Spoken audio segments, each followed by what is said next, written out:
3 de abril de 2026, 2:47 de la madrugada, hora local de Groenlandia.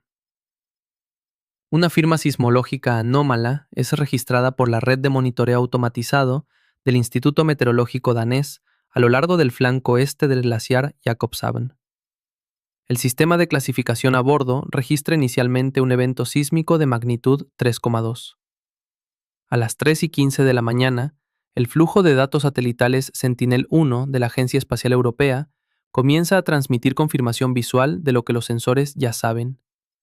Una sección de 17 millas del muro de hielo del Jakobshavn se ha fracturado y está desprendiéndose en el fiordo helado de Ilulissat a una tasa sin equivalente moderno registrado.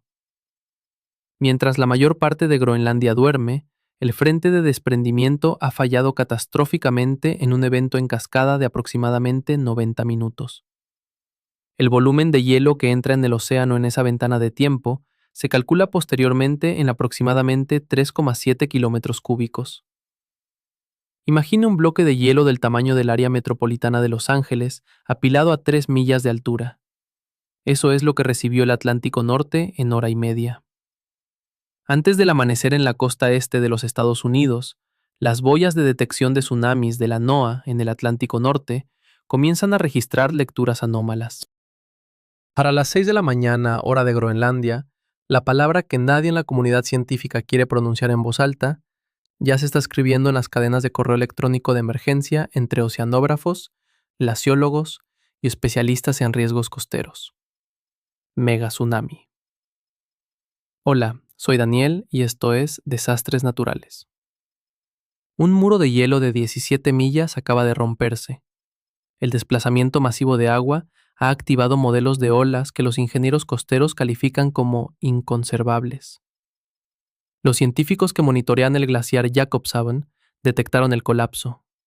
Los números en sus instrumentos estaban tan fuera de los parámetros normales que asumieron mal funcionamiento de los equipos. No hubo mal funcionamiento. El hielo ya no está. El agua se está moviendo. Y las ciudades estadounidenses y mexicanas en su camino no tienen idea de lo que viene. El reloj ha comenzado a correr. 4:30 de la madrugada, 3 de abril de 2026. En la sede del Centro de Alerta de Tsunamis de la Secretaría de Marina en México y en el Centro de Alerta de Tsunamis del Pacífico de la NOAA en Hawái, las pantallas de monitoreo de presión de fondo comienzan a iluminarse con una cadencia frenética. No se ha registrado ningún gran sismo en la zona de subducción de la Placa del Coco ni en la falla de San Andrés, pero los sensores de presión profunda, DART, desplegados en el Atlántico Norte, están detectando algo mucho más masivo que una marejada ciclónica. La firma hidrodinámica es inconfundible. Un desplazamiento de masa vertical que está moviendo una columna de agua con una energía cinética que desafía los modelos de riesgo estandarizados para el año 2026. El análisis geofísico de lo ocurrido en el Jakobshavn revela una falla estructural sin precedentes.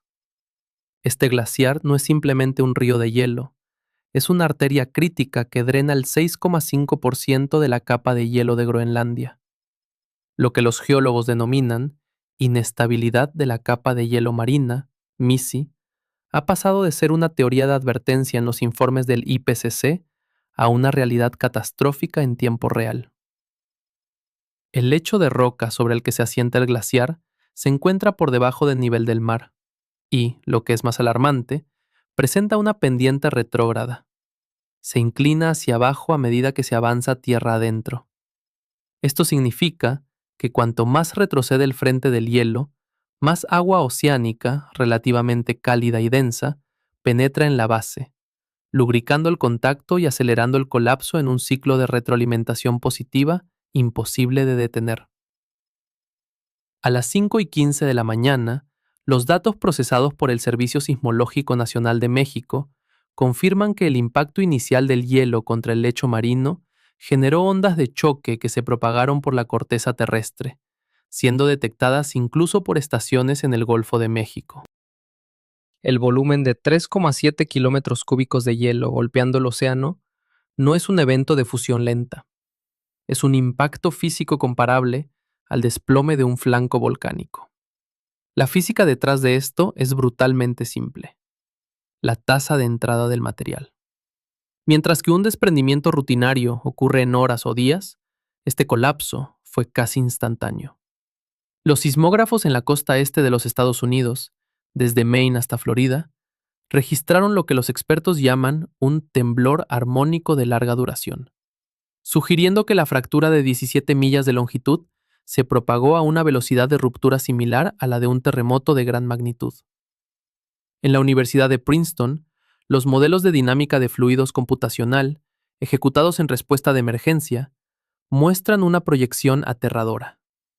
La energía de la ola, comprimida inicialmente por la geometría del fiordo groenlandés, se ha liberado hacia el Atlántico abierto como un pistón hidráulico a escala planetaria. A las 6:45 de la mañana, el CENAPRED en México y la FEMA en Washington, D.C., reciben los primeros informes de modelado de propagación. La ola inicial en la boca del fiordo alcanzó entre 70 y 110 metros de altura. Aunque la dispersión oceánica reducirá esta magnitud, la energía residual es suficiente para reescribir los mapas de inundación costera de toda la cuenca del Atlántico. Los puertos de entrada de Brownsville, Veracruz y Altamira en México, junto con la infraestructura crítica de la costa este estadounidense, desde la terminal de contenedores de Savannah hasta los complejos petroquímicos de la costa del Golfo, se encuentran ahora bajo un riesgo que los manuales de ingeniería de 2025 consideraban estadísticamente despreciable. Científicos de la Institución Oceanográfica de Woods Hole han señalado que este evento no es una anomalía aislada, sino el resultado de un acoplamiento sistémico. El calentamiento térmico de la corriente del Golfo, que transporta calor hacia el norte, erosionó la lengua flotante del glaciar hasta que el equilibrio hidrostático se rompió. En términos geofísicos, el Jacobshavn ha perdido su anclaje. El muro de hielo ya no está allí para frenar el flujo de la capa de hielo interior, lo que significa que el nivel del mar no solo subirá por la ola inmediata, sino por la descarga continua de hielo continental que ahora tiene vía libre hacia el mar. Los datos de monitoreo de la red de GPS de alta precisión en la costa de Texas y Luisiana muestran ya un fenómeno de subsidencia agravado. El peso del agua que se desplaza hacia el sur está ejerciendo una carga barométrica sobre la plataforma continental. En México, las estaciones de marea en Puerto Progreso y Cozumel informan de una retirada anómala del agua, un preámbulo físico de la llegada de la cresta de la ola. La infraestructura de refinación de Pemex en el litoral veracruzano y las plantas de energía nuclear como Laguna Verde están entrando en protocolos de parada de emergencia. No hay precedentes de una masa de agua de este volumen moviéndose a tales velocidades hacia el Caribe y el Golfo de México. Los modelos sugieren que la ola no se comportará como una marejada normal. Será una pared de agua de alta densidad, cargada de escombros glaciales y sedimentos, con una capacidad de erosión mecánica capaz de destruir rompeolas y muros de contención en segundos. El tiempo para la preparación científica ha terminado. El tiempo para la respuesta física ha comenzado. Para comprender la magnitud de lo que se aproxima a las costas de los Estados Unidos y México, debemos desglosar la física de un megatsunami, un fenómeno que opera bajo reglas radicalmente distintas a las de los tsunamis sísmicos convencionales. Mientras que un tsunami provocado por un terremoto en la zona de subducción de Cascadia o en la falla de San Andrés es generado por el movimiento vertical de la corteza, el evento del 3 de abril de 2026 es un tsunami de desplazamiento de masa. La distinción es vital. En un evento sísmico, la energía se distribuye a lo largo de una falla de cientos de kilómetros. En el colapso del Jacobshavn, la energía de 3,7 kilómetros cúbicos de hielo se concentró en un solo punto de impacto, generando una onda de choque hidráulica con una densidad energética masiva. El paralelo histórico más aterrador en territorio estadounidense ocurrió el 9 de julio de 1958 en la bahía de Lituya, Alaska. Un terremoto de magnitud 7,8 provocó que 30 millones de metros cúbicos de roca cayeran desde una altura de 900 metros hacia las aguas confinadas de la bahía. El resultado fue una ola que alcanzó una altura de carrera, run-up, de 524 metros. Para ponerlo en perspectiva, eso es más alto que el One World Trade Center en Nueva York. Si bien Lituya fue un evento localizado, el colapso de 2026 en Groenlandia involucra una masa 100 veces superior, lanzada no a una bahía cerrada, sino a la cuenca abierta del Atlántico Norte. Los modelos de riesgo desarrollados por la NOAA y el Instituto de Geofísica de la UNAM en México han comenzado a cruzar datos con el deslizamiento de Currituck, un evento prehistórico frente a las costas de Carolina del Norte y Virginia. Las pruebas geológicas de sedimentos indican que deslizamientos de masa en el margen atlántico han generado históricamente olas de entre 10 y 25 metros que penetraron kilómetros tierra adentro. El problema en 2026 es que no estamos ante un sedimento acumulado, sino ante un bloque de hielo sólido que desplaza el agua con la eficiencia de un pistón. La estadística es implacable. Los registros de paleotsunamis en la costa este de Estados Unidos y el litoral del Golfo de México sugieren ciclos de eventos extremos cada 200 a 600 años. Sin embargo, el acoplamiento sistémico provocado por la crisis climática ha acelerado estos cronómetros geológicos. El evento del Jakobshavn ha roto el ciclo estadístico. En México, la vulnerabilidad de la península de Yucatán es crítica, debido a su batimetría de plataforma somera.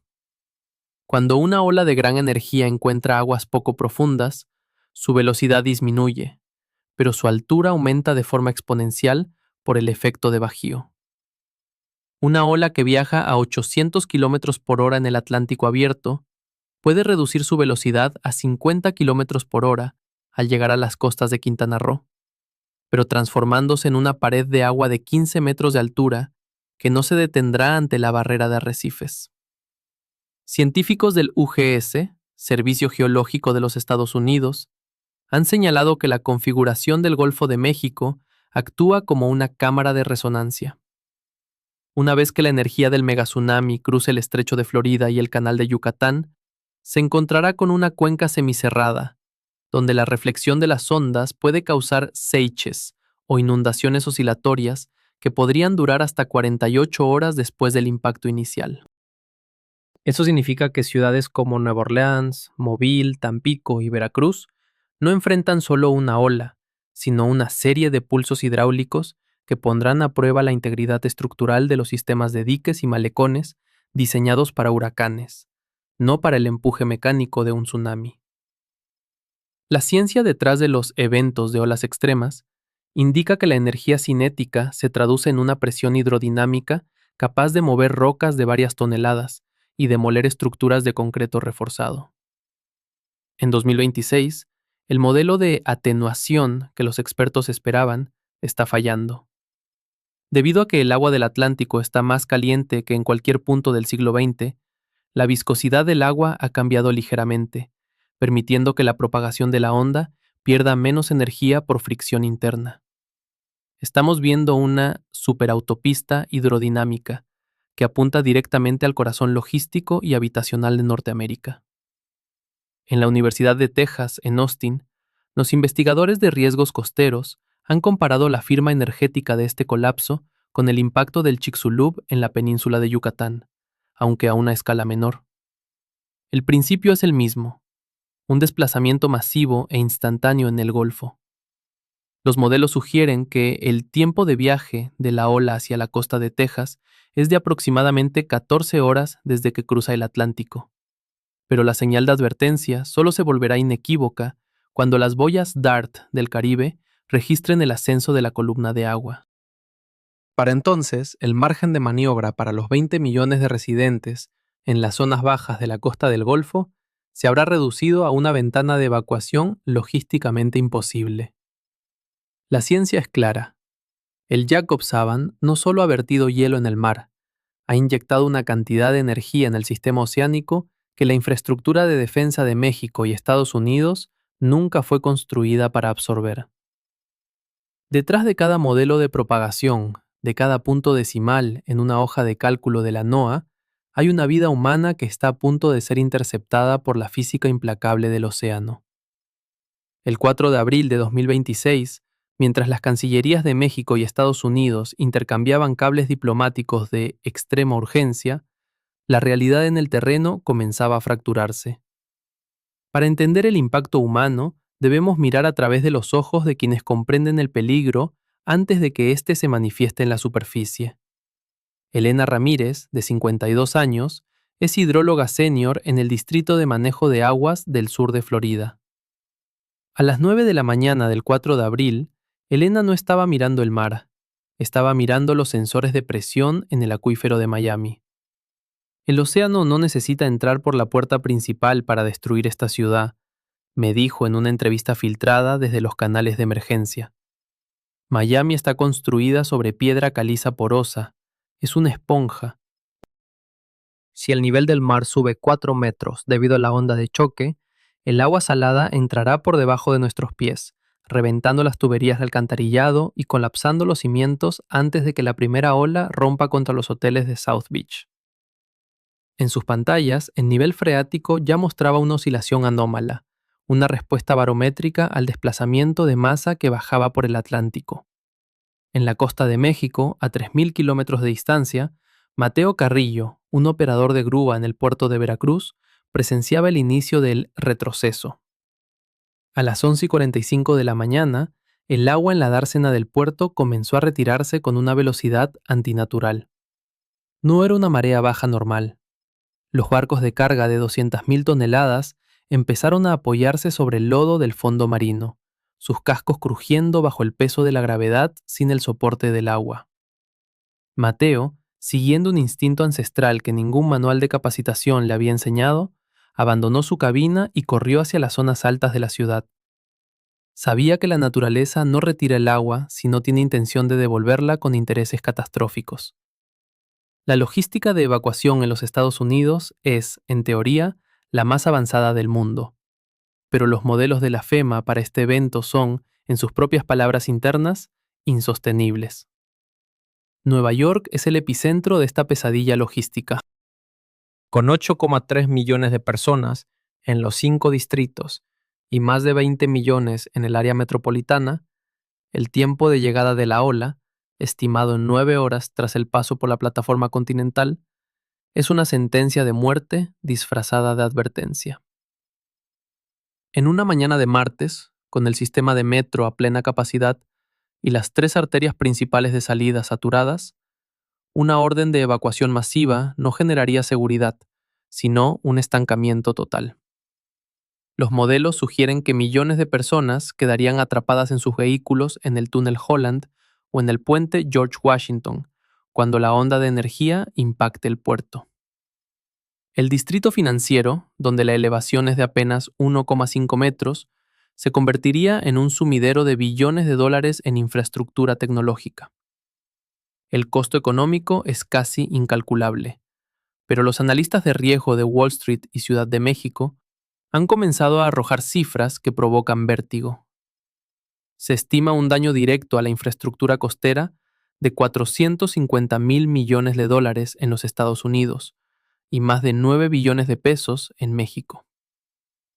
No se trata solo de propiedades de lujo en Cancún o los Hamptons. Se trata de la columna vertebral energética de América del Norte. Las refinerías de Texas y Luisiana, que procesan el 45% del combustible de Estados Unidos, y las plataformas de Pemex en la sonda de Campeche, están en la línea de fuego directa. Una ola de 8 metros no solo inunda una refinería, arranca los tanques de almacenamiento de sus cimientos, provocando desastres químicos y ecológicos que podrían inutilizar el Golfo de México por décadas. En la planta nuclear de Laguna Verde, en Veracruz, el protocolo de emergencia de la Conagua y la Comisión Federal de Electricidad, CFE, ha elevado la alerta a nivel rojo. Aunque los muros de contención están diseñados para marejadas ciclónicas extremas, un megatsunami generado por un desplazamiento de masa glacial posee una firma de energía cinética que podría comprometer los sistemas de refrigeración de los reactores si los escombros acumulados bloquean las tomas de agua. En Florida, la planta de Turkey Point enfrenta un dilema similar. Su elevación es insuficiente frente a los modelos de 18 metros de altura de ola que algunos investigadores independientes están proyectando. Las comunicaciones también están en riesgo. El 95% del tráfico de Internet entre América y el resto del mundo viaja a través de cables submarinos que tocan tierra en estaciones costeras, en lugares como Boca Ratón, Florida o Virginia Beach. El impacto físico de la ola y la erosión masiva del lecho marino podrían seccionar estas arterias de información, dejando a las autoridades de rescate trabajando a ciegas en el momento de mayor crisis. El caos informativo no es una posibilidad, es una garantía estadística en un escenario donde los satélites podrían ser la única vía de comunicación sobreviviente. El impacto ecológico en México es igualmente devastador. La península de Yucatán alberga el sistema de ríos subterráneos y cenotes más grande del mundo. Una intrusión de agua salada de la magnitud de un megatsunami contaminaría irreversiblemente las reservas de agua dulce de las que dependen millones de personas y ecosistemas únicos. El Acuerdo de Coordinación Fronteriza entre la Guardia Nacional de México y la Guardia Costera de los Estados Unidos ha sido activado. Pero con ambos países enfrentando crisis nacionales simultáneas, la capacidad de ayuda mutua es inexistente. A las 4 de la tarde del 5 de abril, la situación es de una tensión insoportable. En Galveston, Texas, las autoridades han comenzado a marcar las casas con pintura fluorescente, una táctica de triaje geográfico para los equipos de recuperación que vendrán después. La sensación en el aire no es de pánico gritado, sino de un silencio pesado. El reloj no se detiene. El agua no tiene ideología ni fronteras. Solo tiene masa, velocidad y un destino fijado por un evento que ocurrió en una remota costa de Groenlandia y que ahora reclama su lugar en la geografía de México y los Estados Unidos. La mayor evacuación en la historia de la humanidad está ocurriendo ahora mismo, y para muchos, el aviso llegará simplemente demasiado tarde. Lo que el colapso del Jacobshaven en abril de 2026 nos ha revelado trasciende la amenaza inmediata de una pared de agua. Nos ha mostrado que el cronómetro de la civilización costera en México y Estados Unidos está corriendo mucho más rápido de lo que cualquier modelo de la NOAA o el CENAPRED predijo. La realidad geofísica es que el Jacobshaven no es el final de una historia, sino el disparo de salida de una reorganización violenta del Atlántico Norte. Los modelos climáticos de 2021 proyectaban que una inestabilidad de esta escala ocurriría hacia 2040 o 2050. El hecho de que haya sucedido en 2026 significa que hemos perdido entre 15 y 25 años de margen de maniobra. El escenario futuro ya es el presente. Si la capa de hielo de Groenlandia llegara a colapsar por completo, el nivel del mar global no subiría pulgadas, sino 23 pies, unos 7 metros. Ese número debería hacer que cada planificador urbano en Houston, Nueva Orleans, Veracruz y Nueva York despertara sudando cada mañana. Con el Jacobshaven drenando el 6,5% de esa masa, la estabilidad del sistema ha sido herida de muerte. En Estados Unidos, el USGS ha comenzado a reclasificar permanentemente las zonas de inundación de 100 años a zonas de 5 años. En México, el Servicio Sismológico Nacional y los expertos en tectónica advierten que la carga masiva de agua nueva sobre la plataforma continental podría incluso influir en la sismicidad de fallas secundarias en el Golfo. Observemos la vulnerabilidad de la infraestructura crítica. La autopista I-95 en los Estados Unidos, el corredor vital que conecta todo el noreste, y la carretera federal 180 en México, que bordea todo el Golfo, no fueron construidas para un mundo donde el océano tiene este nivel de energía cinética. Los puertos de Long Beach no están en el Atlántico, pero el efecto dominó en las cadenas de suministro globales por el cierre de los puertos de Savannah, Norfolk y el complejo portuario de Altamira paralizaría el 30% del PIB combinado de ambas naciones en menos de una semana. No es solo el agua, es la pérdida total de la capacidad de mover bienes, energía y personas.